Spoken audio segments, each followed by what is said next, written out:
ఓం శ్రీ గురుభ్యో నమ. యోగి శ్రీ రామానంద యతీంద్రాయ నమ.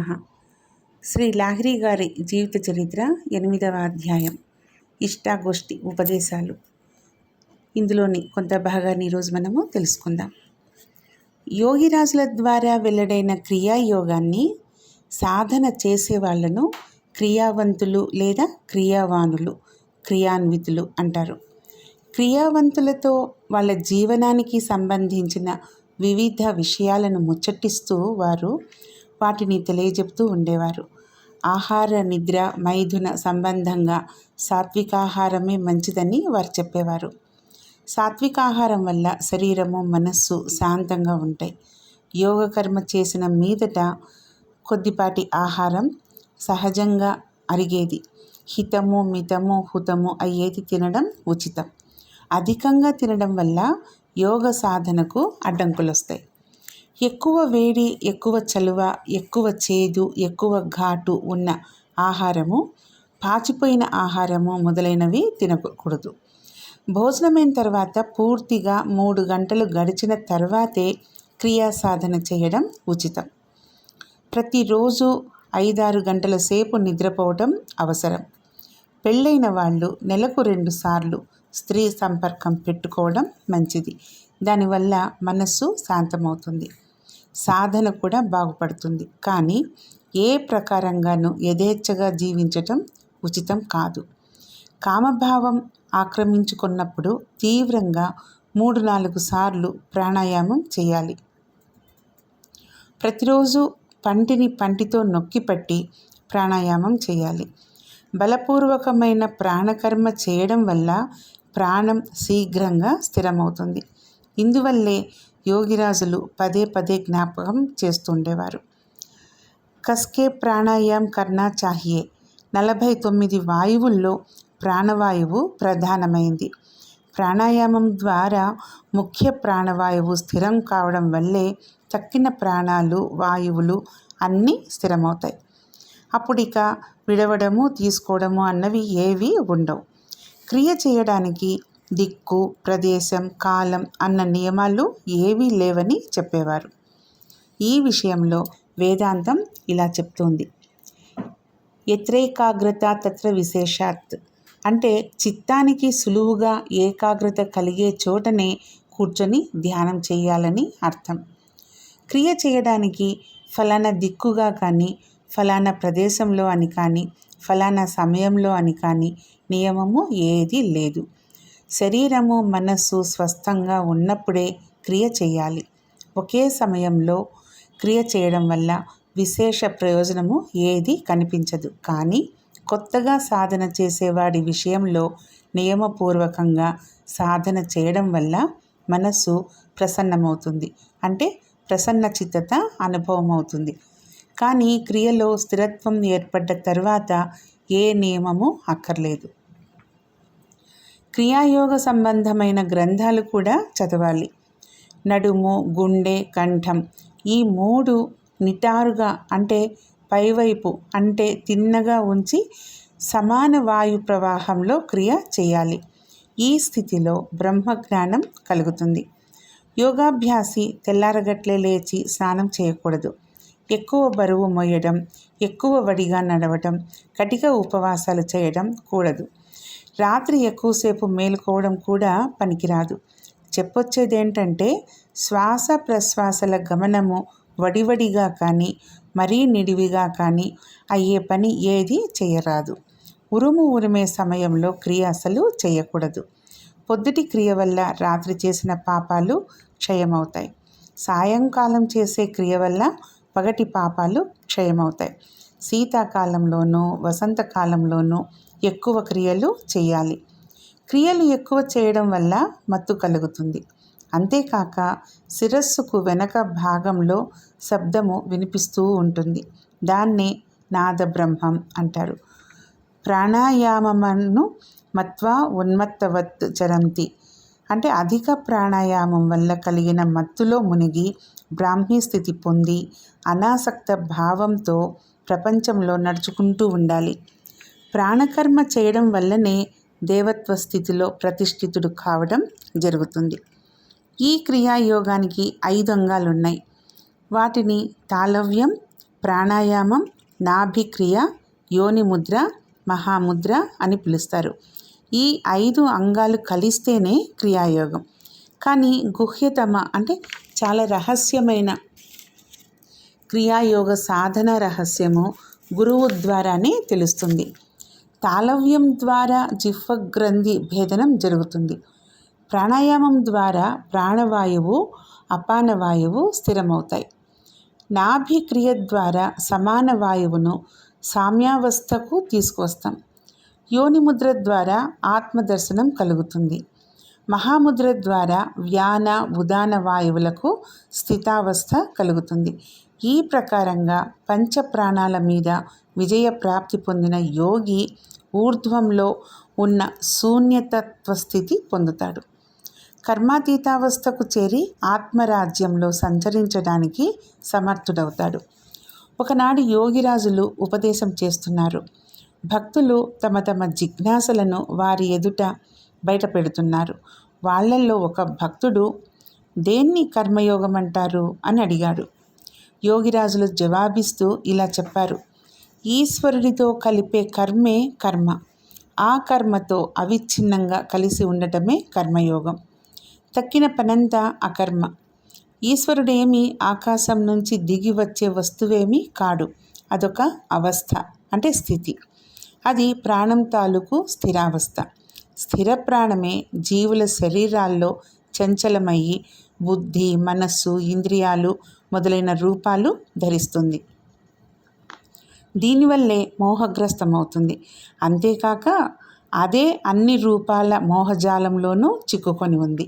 కానీ ఇది జీవుడికి తన స్వరూపం నుంచి విచ్యుతమైన అవస్థ అంటే స్థిర ప్రాణం నుంచి చంచల ప్రాణంలోకి దిగి వచ్చిన అవస్థ.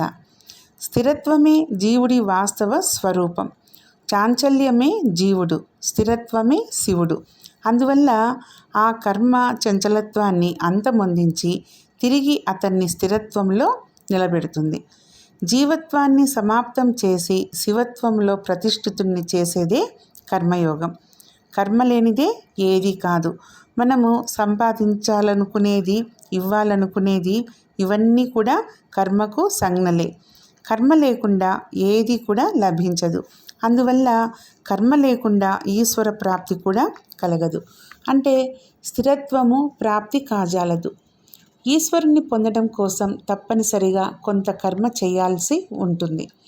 ప్రాపంచిక దృష్టితో మనం చేసే రకరకాల పనులతో, కర్మలతో ఈశ్వర ప్రాప్తి కలుగుతుందా, స్పష్టమైందా లేదా? ఎందుకంటే అలాంటి పనులు కొద్దో గొప్పో అందరూ చేస్తూనే ఉంటారు కదా. మరి వాళ్ళంతా కూడా ఈశ్వర ప్రాప్తి ఎందుకు పొందరు? ఇదే కాకుండా జపము, వ్రతము, ఉపవాసము, సంకీర్తనము, సత్కార్యము, తీర్థయాత్ర, పరోపకారము, అతిథి సేవ, జీవుల మీద దయ చూపించడం మొదలైన కర్మలు అందరూ కూడా కొద్దో గొప్పో చేస్తూనే ఉంటారు. మరి వాళ్ళందరికీ ఈశ్వర ప్రాప్తి ఎందుకు కలగదు? ఈ కర్మల ద్వారా ఈశ్వరుణ్ణి పొందటం సాధ్యం కావడం లేదంటే ఈ కర్మలు ఆత్మదర్శనము, ఆత్మ సాక్షాత్కార అవస్థ కలిగించే స్తోమత లేనివన్నమాట. కానీ ఈ కర్మలు చేయడం వల్ల మనుష్యుడి చిత్తం శుద్ధమవుతుంది. ఇదే సాధనా మార్గానికి సహాయక అంగం. ఇందుచేత అవి చేస్తూనే ఉండాలి. కర్మకు ఫలితం వస్తూనే ఉంటుంది. అది కర్మ ధర్మం. దుష్కర్మకు చెడు ఫలితం వస్తుంది. సత్కర్మకు సత్ఫలితం కలుగుతుంది. కర్మ ఎలాంటిదైతే ఫలితం కూడా అలాంటిదే కలుగుతుంది. ఆకలిని శాంతపరచటానికి అన్నం తినడం అనే కర్మ వల్లే ప్రయోజనం కలుగుతుంది. తక్కిన పనుల వల్ల అది నెరవేరదు. అలాగే ఆత్మసాక్షాత్కారం పొందడానికి ఆత్మకర్మ వల్ల ప్రయోజనం కలుగుతుంది.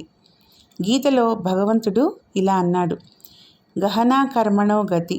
అంటే కర్మగతి చాలా గహనమైంది, తెలుసుకోవడానికి కష్టమైంది. ఆత్మయుక్తుడు కావడానికి ఉపకరించే వాస్తవ కర్మను గురించి తెలుసుకోవడము సాధారణ వ్యక్తికి చాలా కష్టం. అందుకే భగవంతుడన్నాడు, ఏది కర్మ ఏది అకర్మ అన్న విషయంలో వివేకశీలుడైన వ్యక్తి కూడా మోహగ్రస్తుడవుతాడు.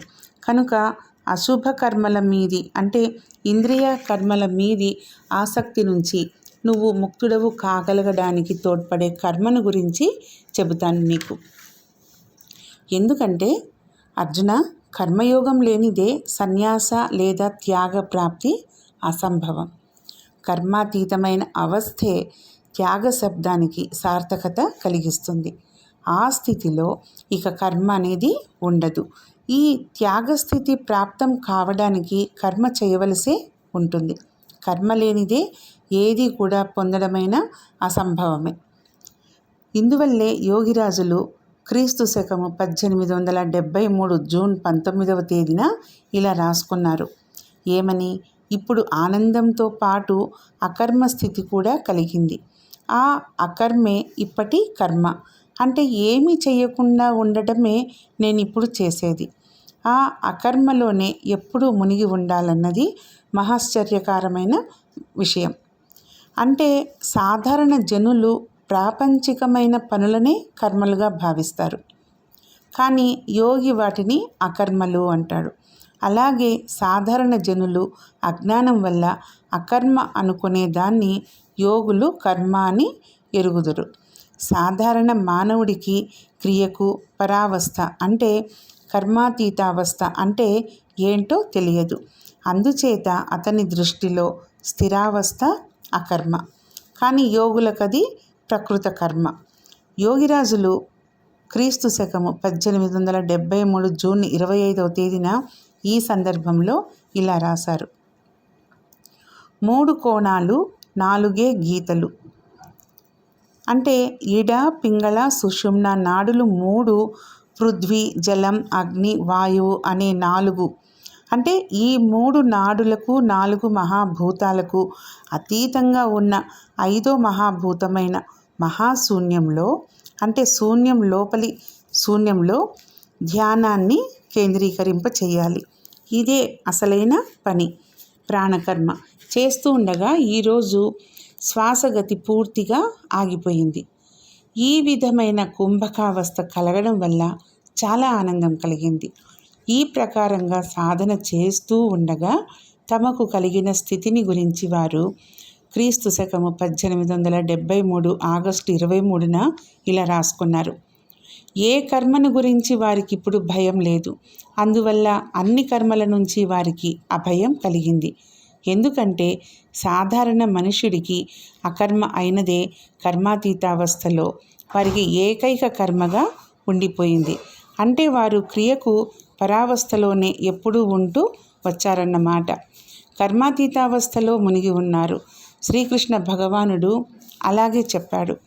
కర్మలో అకర్మను, అకర్మలో కర్మను చూసేవాళ్లే మనుషుల్లో బుద్ధిమంతులు. అన్ని కర్మలను చేసిన వాళ్ళైనప్పటికీ వాళ్ళు బ్రహ్మతో సంలగ్నులవుతారు. అంటే ఏంటంటే ఫలాకాంక్షతో ముడిపడి ఉన్న కర్మలన్నింటినీ వాళ్ళు అకర్మలుగా చూస్తారు.